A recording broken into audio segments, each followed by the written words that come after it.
Alors que le Nigérian Aliko Dangote, figure tutélaire de l'industrialisation africaine, aborde la question de la transmission, ses 3 filles se retrouvent au cœur de la stratégie familiale. Maria, Halima et Fatima s'affirment comme les visages d'une transition inédite, gouvernance familiale assumée, influence sociétale et ancrage stratégique dans les secteurs clés. Une évolution qui dépasse la simple succession et interroge l'avenir même du capitalisme africain. Pendant longtemps, les grands conglomérats africains ont été marqués par des figures patriarcales centrales. Mais avec Maria, Halima et Fatima Dangote, un basculement s'opère. L'ascension des filles Dangote au premier plan du groupe marque un tournant dans le capitalisme africain, longtemps dominé par des figures masculines. Leur arrivée traduit l'évolution vers une gouvernance plus inclusive, observe Ibrahim Salifou, expert international en arbitrage.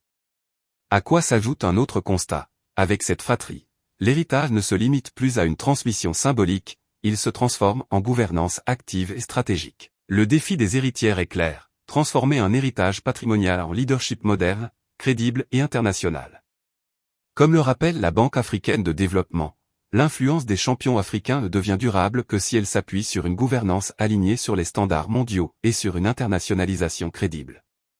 Dans un monde où la transparence, la durabilité et l'innovation pèsent autant que la puissance industrielle, Maria, Halima et Fatima sont appelées à incarner une nouvelle étape.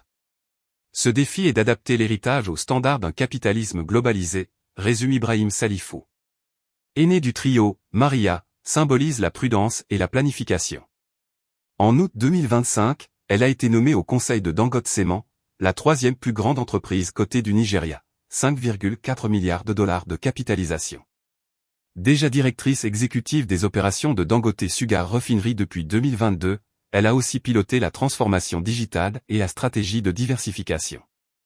Diplômée d'un MBA à Coventry University, elle incarne une expertise transversale en regouvernance, gestion des risques et opérations industrielles. Sa nomination à Dangote Cement illustre une volonté de préparer méthodiquement la relève.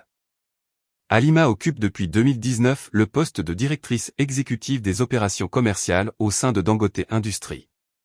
Membre du conseil de Dangote Cement depuis 2022, elle est aussi présidente du conseil de The Africa Center à New York, vitrine du soft power africain.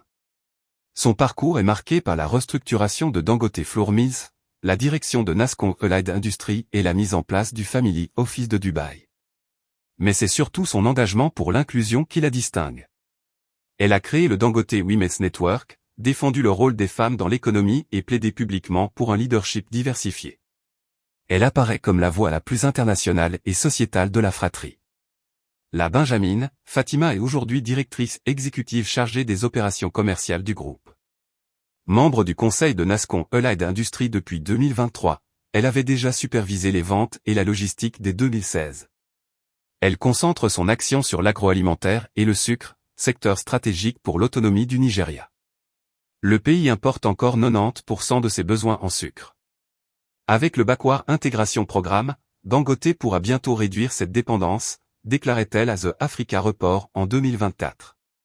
Active au sein de la fondation familiale, elle incarne le lien direct avec son père. Dans une interview à CNN, elle résumait la rigueur d'Aliko Dangote. Avec lui, rien d'autre que la perfection n'est acceptable. Si le groupe Dangote domine déjà le paysage industriel africain, il reste encore très concentré sur le Nigeria. Son internationalisation est amorcée, mais elle doit franchir un cap pour atteindre la stature d'une multinationale. Quant à sa crédibilité, elle est solide sur le plan continental, mais encore à construire face aux standards mondiaux de gouvernance.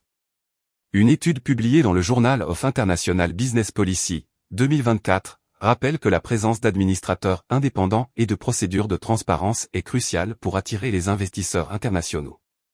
Le World Economic Forum, 2023, insiste, lui, sur l'importance d'actions en faveur de l'innovation et de la responsabilité sociale.